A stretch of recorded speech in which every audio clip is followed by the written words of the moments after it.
Ya, Assalamualaikum warahmatullahi wabarakatuh. Nama saya Imam Prianto. Di sini saya akan menjelaskan tentang teknologi wireless atau ya teknologi dan wireless dan teknologinya.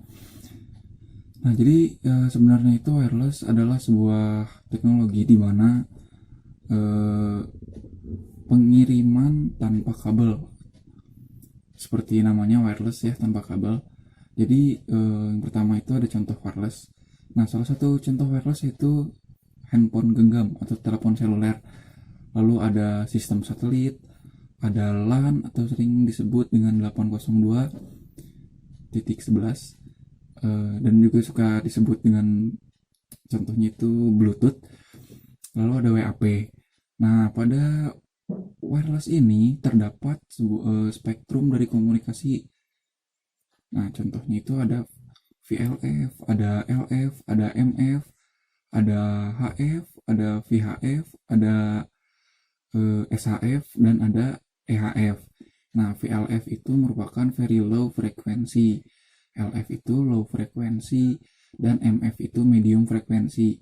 Nah, ketiga spektrum itu masuk ke AM. Nah, lalu ada HF kan, high frequency, dan VHF. Nah, kedua spektrum itu masuk ke FM. Lalu ada UHF dan SHF dan EHF. UHF itu ultra high frekuensi, SHF itu super high frekuensi, dan EHF itu extra high frekuensi.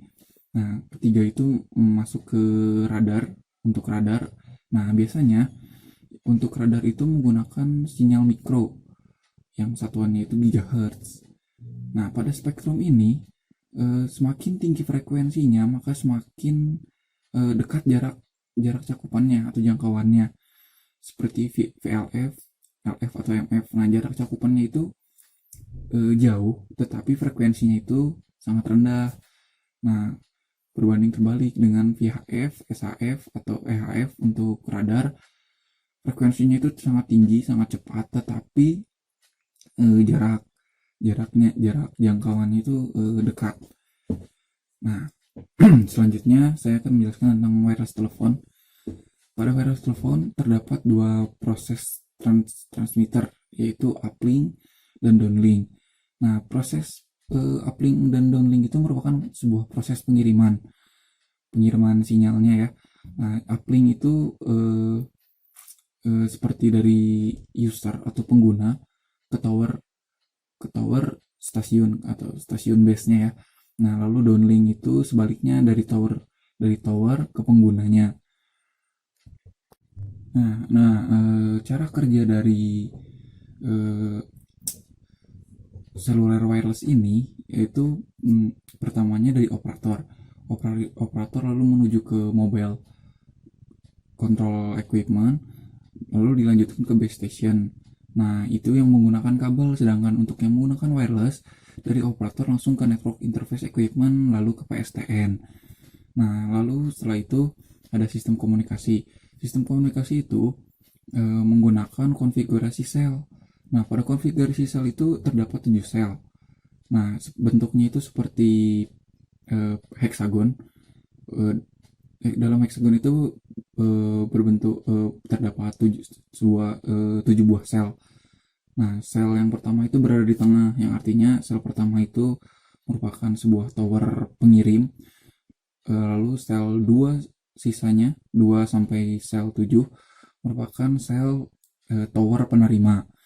Nah, sel 1 itu mempunyai cakupan jarak wilayah eh, untuk memancarkan sinyal kepada sel 2 sampai 7 itu. Nah, sel 1 itu mempunyai jarak. Nah, lalu pada sistem telekomunikasi ini tekniknya itu menggunakan space division multiplexing atau SDMA. Nah, transmisinya itu menggunakan sel handover. Nah, jadi sel handover itu ibaratkan jika ada dua handphone, misalkan ada handphone tower tower A, lalu di sini ada tower B, terus lalu ini merupakan pengguna pengguna handphone. Nah, jika si pengguna handphone itu sedang ada di dekat A, maka handphone itu akan tersambung ke tower A. Jika si pengguna ini pindah ke jalan menjauhi tower A lalu mendekati dengan tower B, maka handphone ini akan tersambung ke tower B. Ya, saya lanjut. Pada sel tersebut terdapat juga sebuah setiap sel itu mempunyai ukuran masing-masing. Nah, jadi untuk sel mikro cakupannya itu untuk pengguna seperti untuk pejalan kaki, lalu ada makro untuk kendaraan atau sesuatu yang bergerak cepat, dan ada pico itu untuk gedung-gedung. Nah, jadi ukuran itu tergantung usernya itu masing-masing.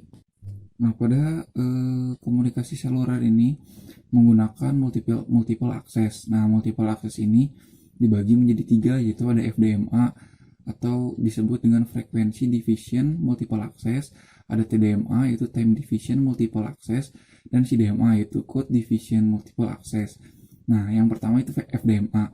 FDMA itu merupakan multiplexing yang mendivisionkan channel berdasarkan input divisinya dalam satu saluran.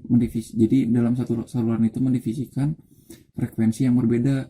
Nah, jadi pada satu kali pengiriman itu mendivisikan beberapa frekuensi yang berbeda-beda, tapi dalam satu pengiriman. Lalu ada TDMA yaitu Time Division Multiple Access. Nah, TDMA ini hampir sama menggunakan satu saluran, tapi berbanding berbalik dengan FDMA. Jika FDMA itu kan mengirim bersamaan dalam satu saluran, tapi didivisikan.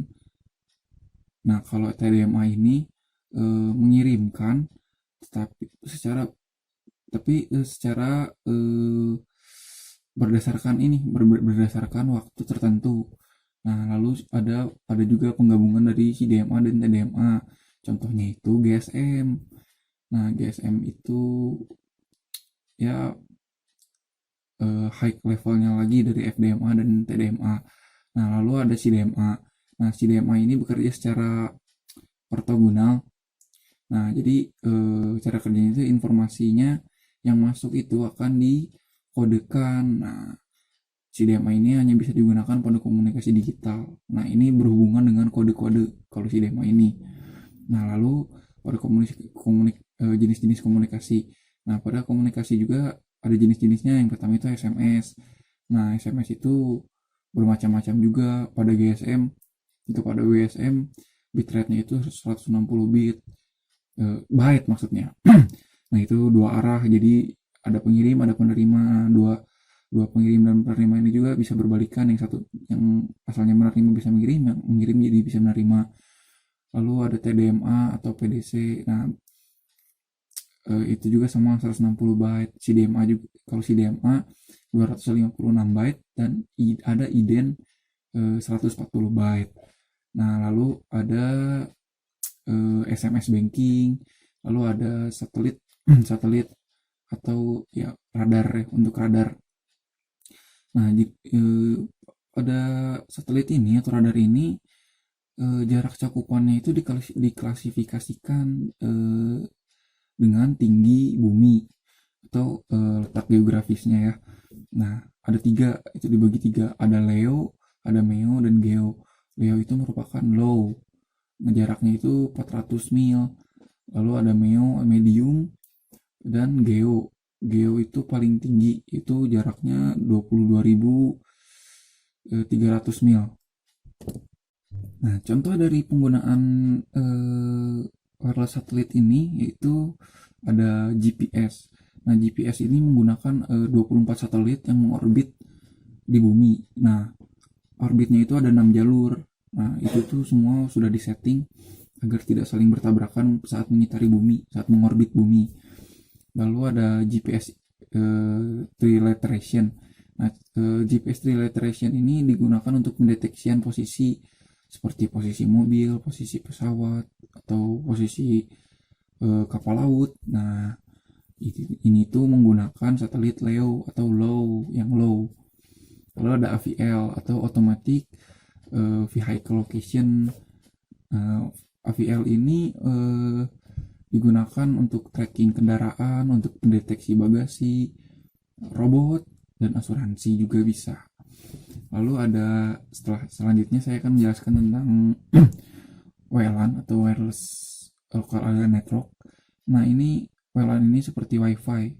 Itu contohnya, salah satu contohnya WiFi. Nah, WLAN ini jangkauannya itu tidak luas, jadi tergantung dengan antena. Nah, contohnya itu untuk seperti ada WiFi 802,11, ada Bluetooth, dan Ultra Wideband atau UWB. Nah, pada WLAN ini komponennya ada transmitter, ada converter, antena, dan waveLAN ISA card. Nah, contohnya pada Bluetooth seperti ada printer, HP, laptop, modem, dan yang lainnya. Nah, karakteristiknya itu pada Bluetooth ya. Karakteristik Bluetooth itu frekuensinya 2,4 GHz.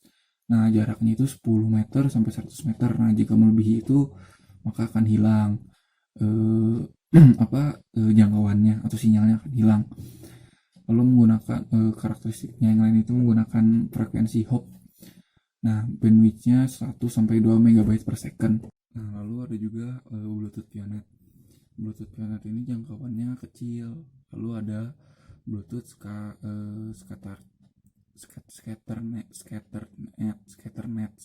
Nah, Bluetooth Scatternet ini hampir sama seperti Bluetooth Pioneer tapi jangkauannya lebih luas. Nah, jadi Bluetooth Scatternet ini antara Bluetooth bisa interkoneksi. Jadi seperti ada satu Bluetooth jangkauannya kan kecil. Nah, ini ditambah lagi ada Bluetooth yang satunya lagi. Untuk kedua Bluetooth ini bisa tersambung, jadi memancarkan frekuensi yang lebih luas. Nah, lalu selanjutnya ada UWB atau Ultra Wideband. Nah, Ultra Wideband ini teknik wireless dengan frekuensi yang sangat besar. Nah, jadi satu saluran bisa digunakan oleh ratusan bahkan ribuan user sekaligus. Nah, UWB ini menggunakan gelombang mikro. Nah, UWB ini mempunyai karakteristik. Nah, karakteristiknya itu yang pertama, powernya itu 0,01 miliwatt. Nah, lalu jaraknya itu 30 sampai 300 kaki. Lalu yang ketiga, sangat kecil bentuknya seperti mikroprosesor ya, prosesor lah. Lalu ada kecepatannya itu 100 MB per second, dan keuntungannya itu dan tidak akan ada gangguan dan aman. Nah, lalu selanjutnya ada WAP, itu Wireless Application Support. Nah, WAP ini menggunakan wireless markup language.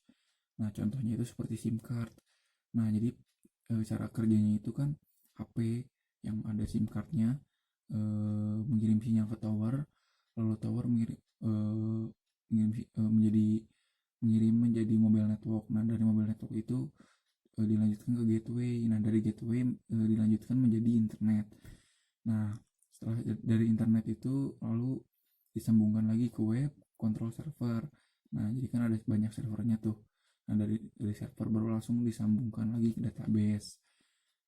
Nah, pada wireless ini wireless juga memiliki standar-standar yang diklasifikasikan. Nah, dari standar itu bermacam-macam, semuanya mengkiblat ke sana. Ya, contohnya ada 802.11b sampai GSM. Nah, semua itu berkiblat ke sana. Nah, pada wireless ini semuanya itu tergantung pada bandwidth. Jadi semakin besar bandwidth, maka usernya itu akan semakin banyak. Nah, masalahnya wireless ini bandwidthnya itu terbatas. Nah, jadi harus perlu pengembangan lagi untuk bandwidthnya agar wireless ini semakin bagus kualitasnya. Nah, jadi sekian penjelasan dari saya. Mohon maaf bila ada kekurangan. Wassalamualaikum warahmatullahi wabarakatuh.